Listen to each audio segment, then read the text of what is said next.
Hi, hello. Today I'm going to be doing a September reading wrap-up video. I know I just posted a video about kind of keeping up with the Joneses in the book world and how reading challenges and reading wrap-ups can kind of play into that. So I want to make clear that when I'm doing my reading wrap-ups, it's never meant to be a vehicle for anyone to gauge their own reading life against what I'm reading or how much or how little or what have you. Rather, it is a place to be able to talk about a lot of titles in a more condensed format, titles that I've read rather than ones I'm just anticipating. And yeah, I still want the opportunity to be able to talk about books I may not have talked about more in depth on a Feature Friday, or to give the opportunity for those people who may not want to sit through a more long, in-depth kind of talk or chat or review or whatever we want to call it, to still kind of join in on some of these thoughts. So here we go. Let's jump into September. The first book I read was Babel by R.F. Kuang. This has continued to get lots of buzz and there be lots of discourse about it even since I read it, as anticipated and as deserved. This is a real feat of a book coming off of a real feat of a trilogy. So R.F. Kuang kind of burst onto the scene with the Poppy War trilogy, and that is personally one of the most impactful fantasy series I've read in recent memory, and it is also one of the hardest. It's not an easy series. It's very violent. It really looks at the psychological impacts of war, and this is violent in a very different way, but no less violent. It kind of intellectualizes or looks at the intellectualization of violence against communities through colonization, and it does this through language and how by ripping communities and peoples of their language, mining that language for our own use and profit in this world within a very specific magic system, what that does. And how at the same time these words and worlds are being mined, the people behind these languages are being decimated and dehumanized, and how it is just as violent to look at that from within an ivory tower, and the special kind of violence that can be done through academia and institutionalization and kind of removing yourself from the immediacy of it, and how some people are complicit through willful ignorance and how others are much more active in the machinations, and whether one or the other matters.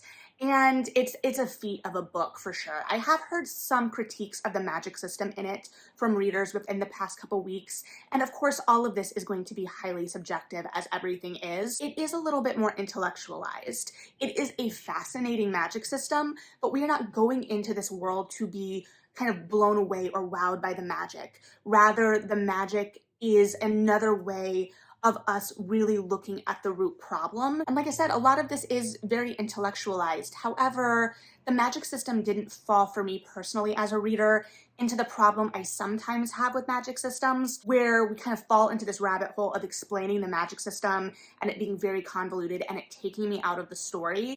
This book, for me, struck a nice balance of the intellectualization and the emotional. We saw the real emotional impact of these things. It was a tricky balance between the intellectualization and the emotional impact, especially because we are kind of glossing over huge swaths of time for a lot of the book as well, but I think it was very expertly achieved. And it did also play with the imagery of the book and some of the inevitabilities, or presumed inevitabilities, that come from a lot of the imagery set up in the book and a lot of things kind of discussed. And it played with that inevitability, but also made it very active. And these characters were always striving for something incredibly personal. And so we saw the personal set up against these kind of giant systems and where the lines are. There is so much to dig into here. There's so much to discuss. There's nothing that can really be simply distilled, but it was a great, though heavy read. It wasn't one I just kind of flew through by any means. And between this and the Poppy War trilogy, I am just fascinated and intrigued and excited to see where Kuang is going to go next, because the voice is just so spectacular and yet so different. It feels familiar and yet it's also so distinct that I'm just very intrigued to see where she goes next and what she's wanting to explore in her books. So yeah, definitely one I would recommend, but it is a little heavier for sure, so know that. But I also think it's perfectly primed going into the fall and the winter. if you're looking for something a little bit longer, if you're looking for something to sit with for a little bit. It's long, but it's not long in a way that feels inaccessible by any means. And then I read A Caribbean Eris in Paris by Adriana Herrera. This is a historical romance set in Paris and in Scotland, and it follows a woman, our heroine Luz Elena, as she's coming from Santo Domingo to the World's Fair in Paris to sell her rum, and there she runs into Evan and his whiskey business.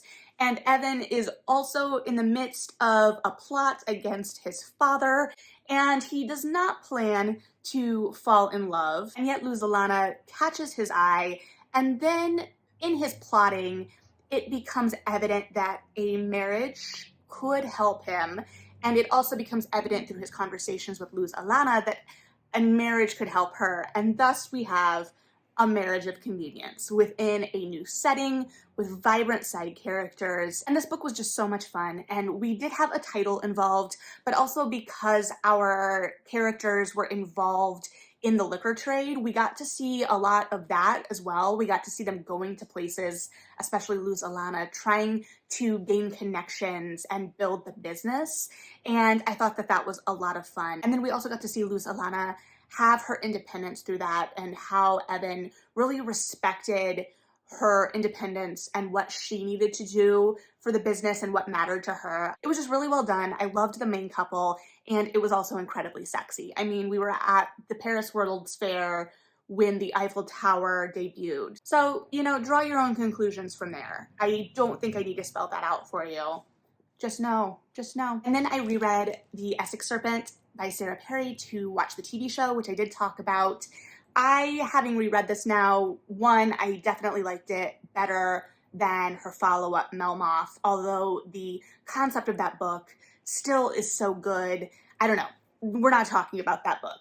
This book really kind of digs in to modernity versus myth, as I talked about in my video, and it sets us on the kind of edge of industrialization and moving from kind of that age of myth and legend into the modern era, and whether one is better than the other. I should also say, if you're interested in that kind of era, Babel also roots itself there and has a fabulous subplot with the Luddites that I think contextualizes the Luddites and puts that in the clearest light I've ever seen it. We obviously talked about it, well, not obviously, we did talk about it, you know, briefly in high school history, but I think that that illuminated those movements the clearest I've ever seen them in fiction. Going back to this though, there are no Luddites in this. This is really split more between science and faith, and faith here is in religious faith terms, but also within the kind of older myth that is starting to peek through. And so it's looking at different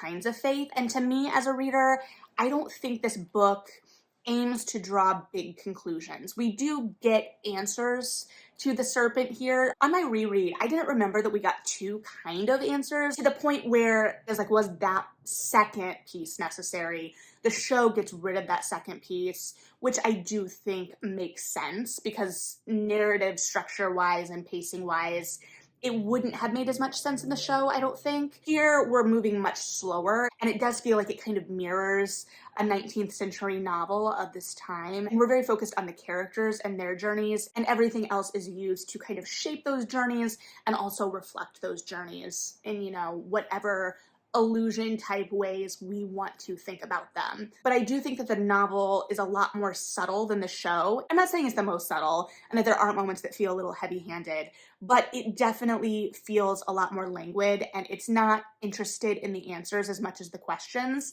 because even the answers themselves don't feel like a resolution. There's a reason that the finding of the serpent isn't the end of the book, because it's just a symptom of sorts. Instead, it's used as an illustration of the tensions of the time and how people were kind of struggling to figure out their place in the world in many ways.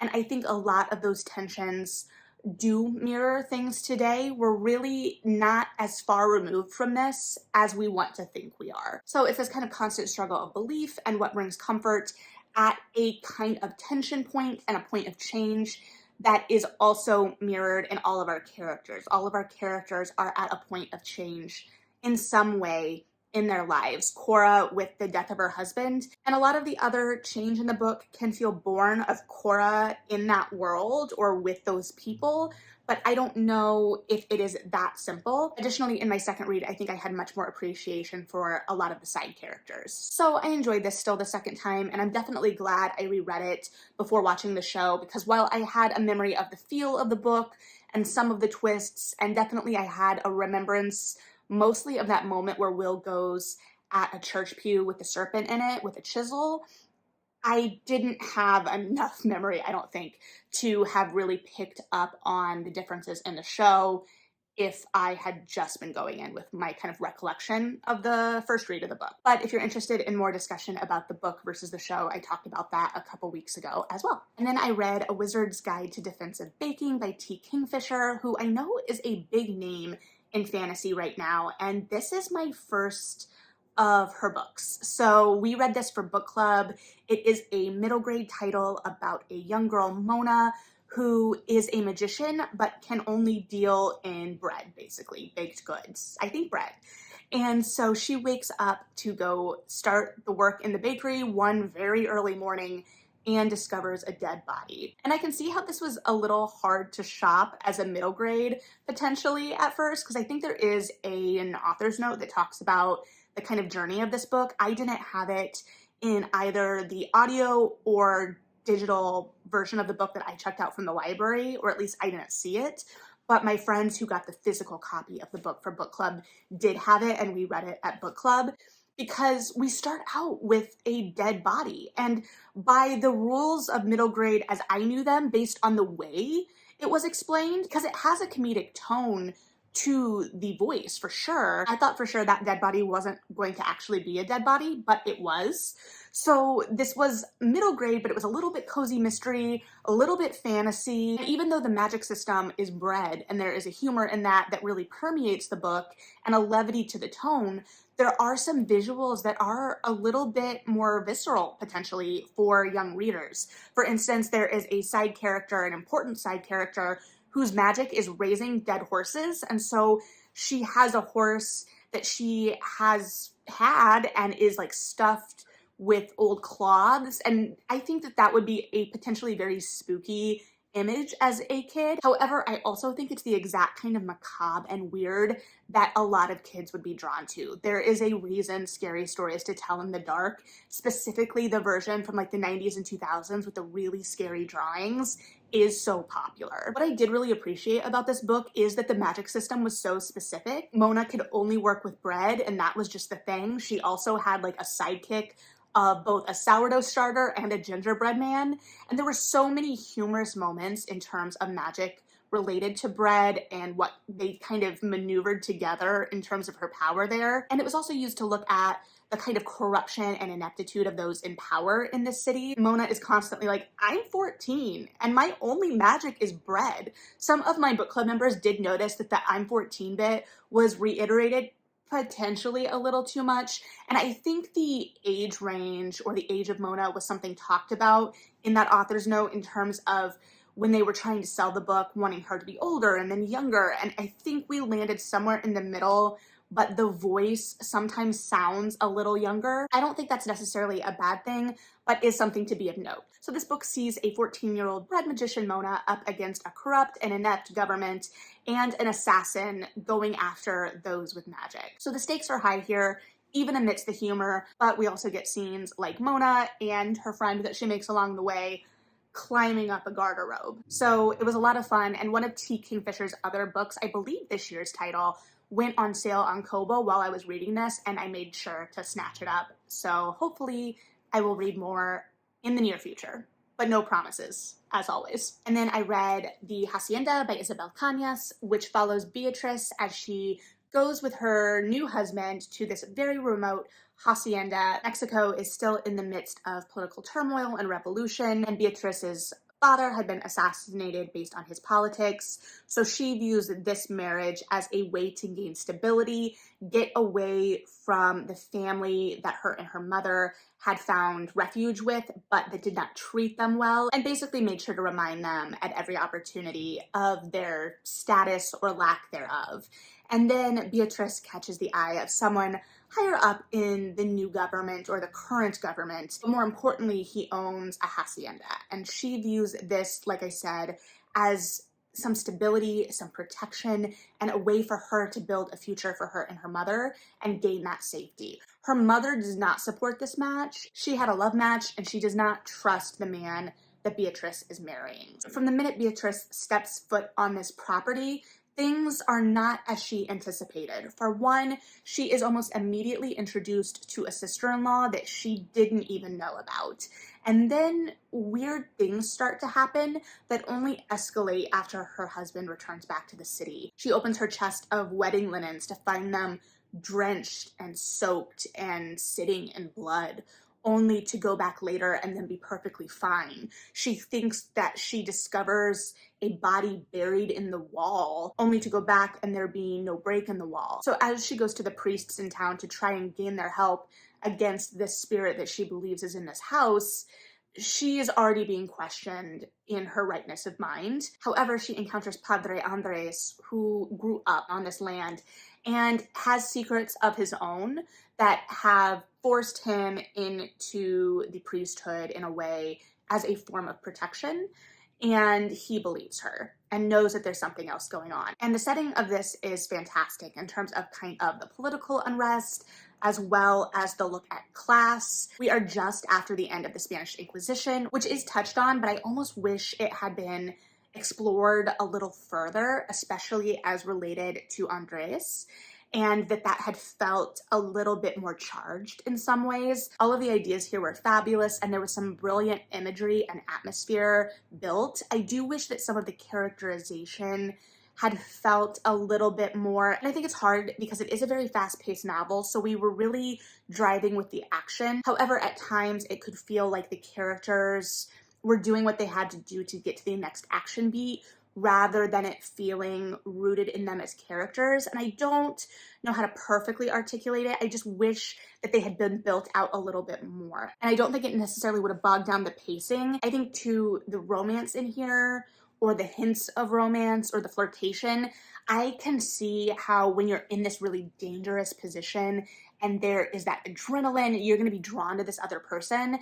And I want to be in on that. I love romance, but I didn't totally believe it here in the way that I wanted to. I couldn't buy in all the way in the way that I wanted to. So I think that all of the pieces were there and I had an amazing time. So I think that all of the pieces were there and I had a great time. And like I said, the atmosphere was fantastic. The visuals were fantastic, but I think I would have liked to see some of those other pieces go a little further in terms of just elevating everything. However, if you want a really high stakes, gothic, contained, tense story with really vivid, creepy imagery that also does play on that precipice of, do we believe the protagonist? Do we believe that something is in this house? What is the line?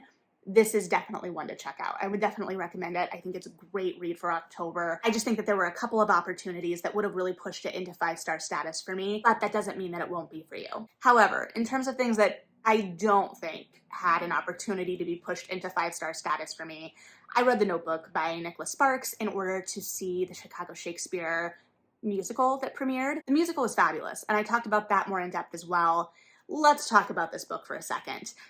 I hated this book. I really did not like this book. This is only the second Nicholas Sparks book I've read. I read A Walk to Remember when I was in high school, and I remember being kind of like, meh, okay, about it, and I really liked that movie. I am not a Notebook super fan by any means. I haven't watched the movie in I don't even know how long, probably since I was in high school. I did try to rewatch it before the musical, and then I was like, yeah, I'll just watch the musical. The book is not good. The book is 213 pages mass market, and I say that because it feels so underdeveloped everywhere. It feels like a really extensive outline to me rather than a book, and an outline that needed to be structured much differently. In the movie, we have the framing device of the modern Ali and Noah. In the book, it is split into like the before and after, which structurally I don't get. The beginning is so underdeveloped, it's all so underdeveloped. We don't get the beginning of Ali and Noah falling in love. We start with them as adults and kind of thinking back to that summer. It feels incredibly telly.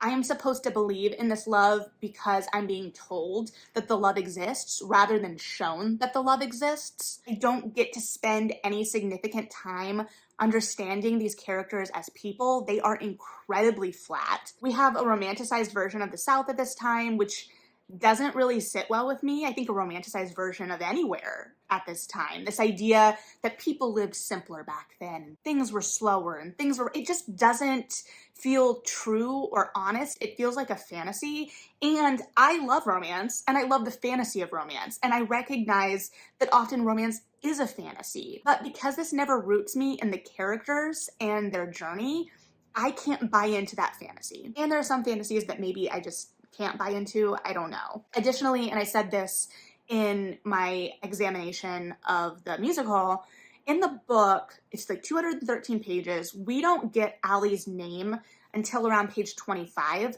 which doesn't feel that late, but because it's so short, and at that point we've heard Noah going on and on about her, basically in his inner dialogue of sorts, but it's always she, and I get that instinct, I guess, because we are going to be introduced to Allie. But then even after we're introduced kind of to Allie's point of view, we don't get her name right away. Rather, we get her looking at her body and describing her body to us before we get her name. And I don't like that. I think it was meant to build suspense, but it just didn't work. So we get them kind of reconnecting. We get Allie faced with her choice, and then the narrative cuts off, and the rest of the book is them in the contemporary timeline and dealing with dementia. And I think that that's a very valid exploration, but I don't think that this structure serves it the best.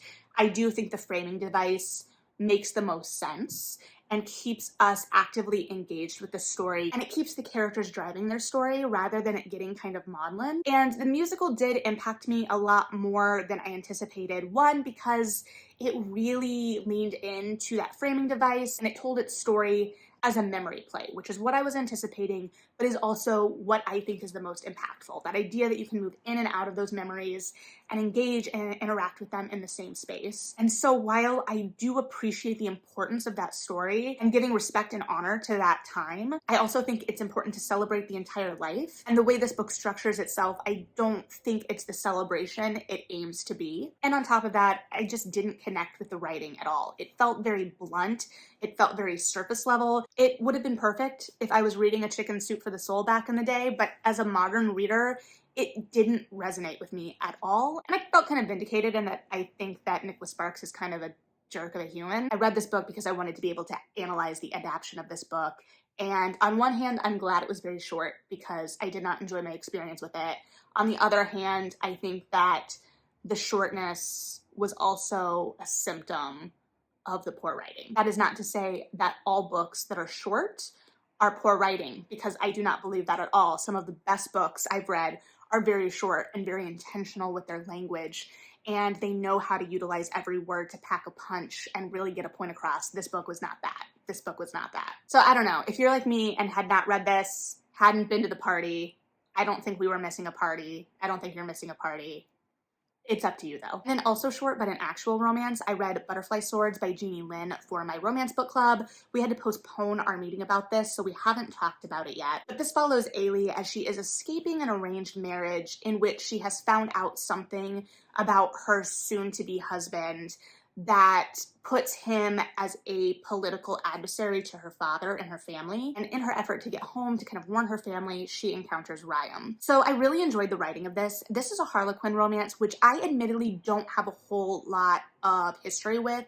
I haven't read a whole lot of Harlequins. I think that most of my critiques of this book can stem back to the fact that it was a Harlequin, because I really enjoyed the voice of this.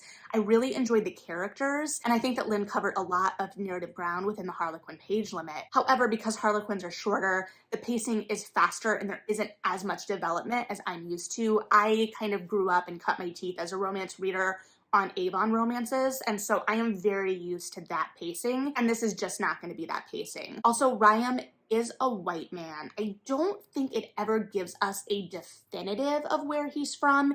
If you've read this, or if you're much better at context clues than me, let me know. It may come down to the sword, like maybe the sword is what's supposed to be able to tell me, but I don't want to definitively say one country or another and then not have any clue what I'm talking about. But the swords are very important in this. Also, side note, it's sunset again. It's probably gonna get dark. So the swords are important, and I like it as a visual for that kind of verbal sparring between our two leads, especially at first. They're not necessarily enemies to lovers, but there is a trust that is built there. And we also set up Ailey as someone from the beginning who can kind of fight and hold her own and really push forward. And then we also use that idea of fighting and sparring as a visual to kind of forward their relationship and the kind of give and take there and the way that it's almost a game, but it also helps establish them on a more equal playing field in many ways. And so I think that that visual manifestation of sorts, there's a better word for that, but gosh, if I can think of it right now,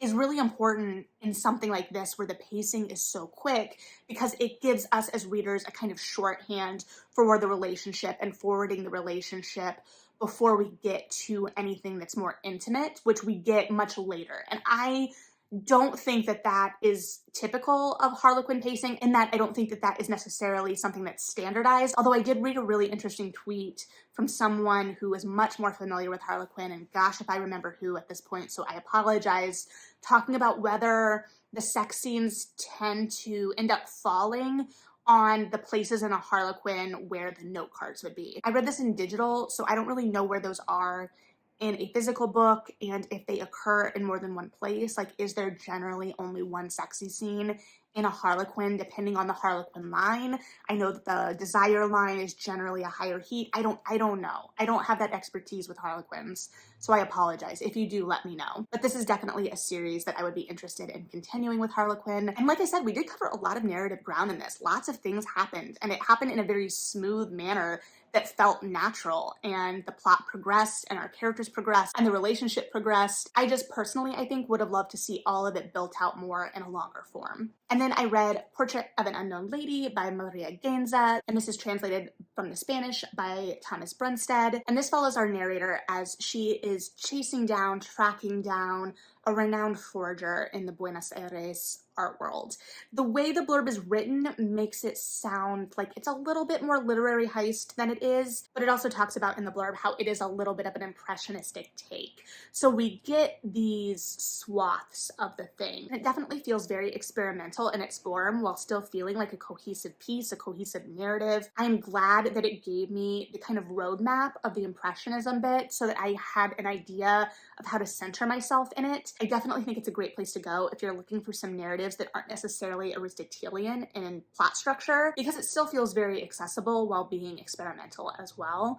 But we are painting this idea of this woman that we don't know and seeing all of these different sides and the kind of legend of it all, and who exactly she is and what it means to be an artist, and also what her existence and the way others are describing her say about the art world at this time and place, and what was the art world at this time and place. And so there's a lot to dig into here. There are definite layers, but it's also extremely readable. And I say that knowing I 100% missed things, but I also very much enjoyed the ride, and it gave me a lot to think about for sure. And then I read They Knew How a Culture of Conspiracy Keeps America Complacent by Sarah Kendzior. I was very much looking forward to this title. I didn't know the author's work previously. I downloaded the audiobook, and I'm not gonna lie, I was disappointed by this one. I probably went in with different expectations than were realistic if I'd known the author's work. Maybe, I don't know.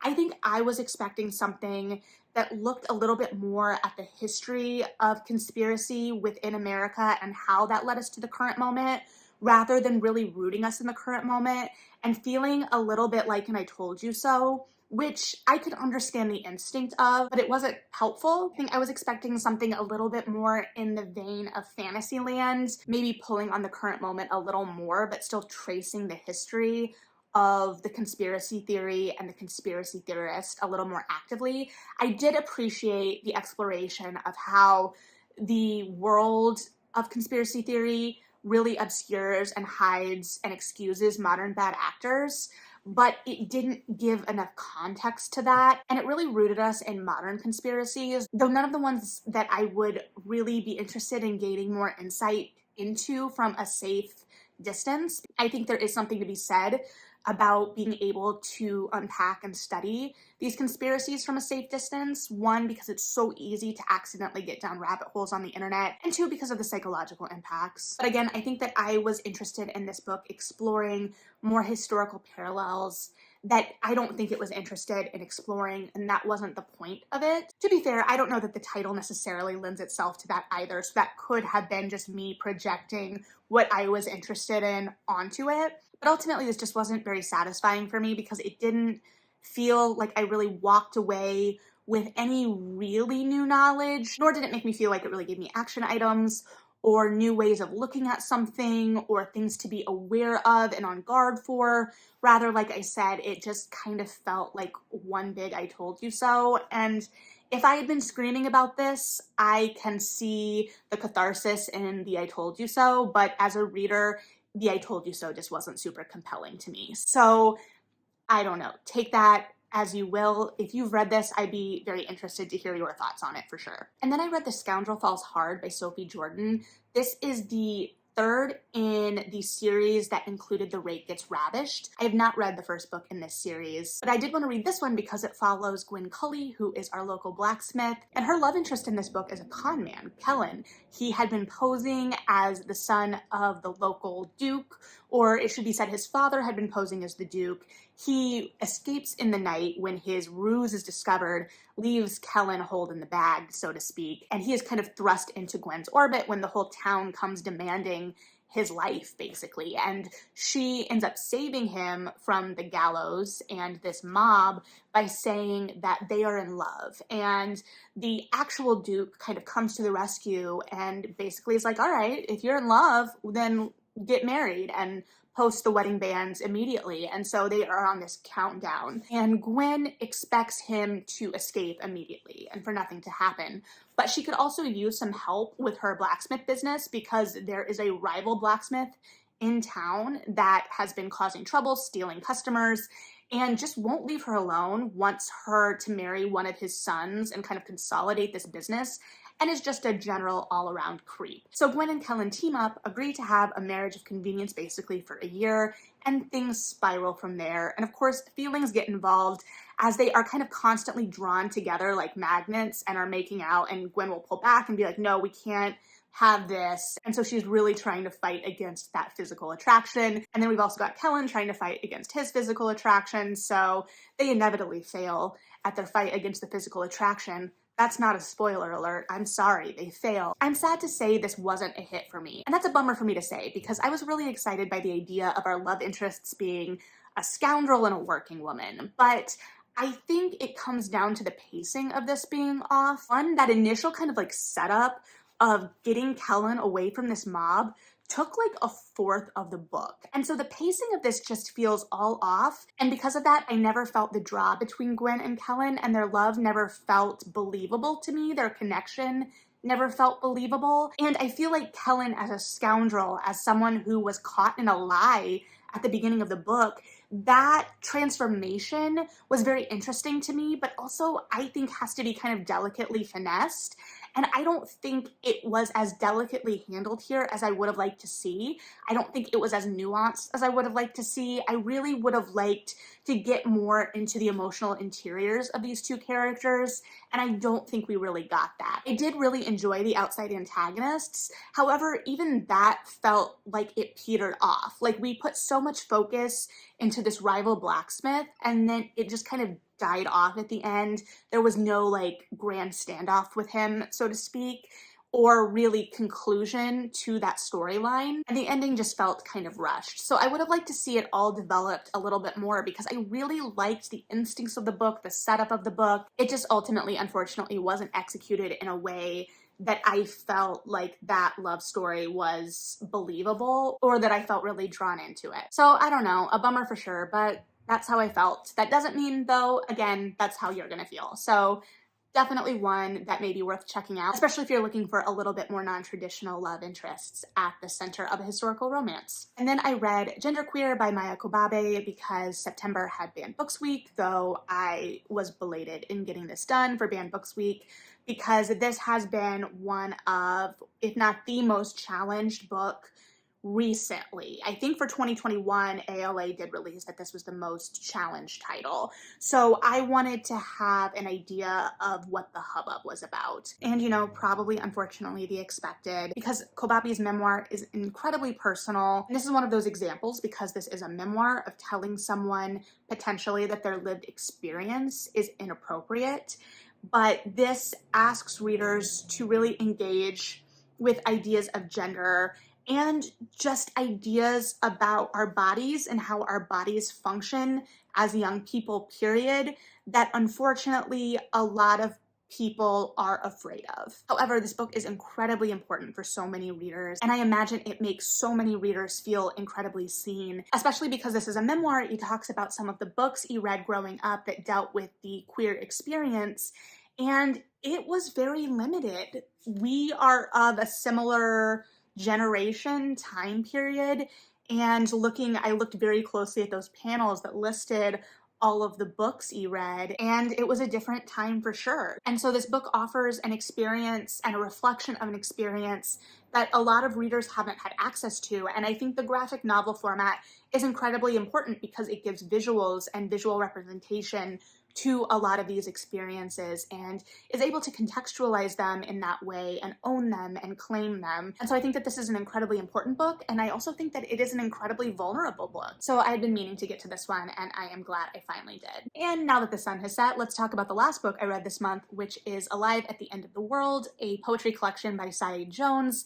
I am no expert on poetry. I have said that before. I will say it again. However, that being said, not being an expert on poetry, knowing basically next to nothing about poetry, this was exquisite. If we are talking about poetry eliciting an emotional reaction, it paints incredible images and instills those images with emotion. It's a little irreverent. It is pop culture referential. It is rooted in the current moment and yet exists in a kind of timelessness as well. I adored this collection. I definitely connected a little bit more with this one, I think, than Prelude to Bruise, only because this had a little bit more of the current and pop culture in it. And as someone who isn't very versed in poetry, isn't very knowledgeable in poetry, I was able to kind of grasp a little bit easier a lot of the themes and what was going on in this. Prelude to Bruise is still an exquisite work as well. Absolutely. It just makes it a little bit more evident to me as a reader all that I am lacking in my conversation skills around poetry and my knowledge around poetry. This, I'm still aware of that, but I also feel like it is incredibly accessible as well. This is excellent poetry. This is the kind of poetry I wish had been blowing up in like the kind of 2016 poetry resurgence. If you got back into poetry in that 2016-ish resurgence and have since fallen off and are looking to get back in, I would definitely recommend this as a way back in because this was undeniably exquisite. I loved it. You can read it a little bit at a time, all at once, however you want. I mean, don't listen to me. Again, I don't know what I'm talking about in terms of poetry, but listen to me in the sense that you need to read this poetry. You know what? I'm gonna stop talking now. So that's what I read in September. Thanks for hanging out. Let me know what you thought about any of these if you've read them as well. I would love to hear your thoughts. But as usual, thanks for hanging out and listening to mine. Like and subscribe if you feel like it. Read something good, and yeah, bye.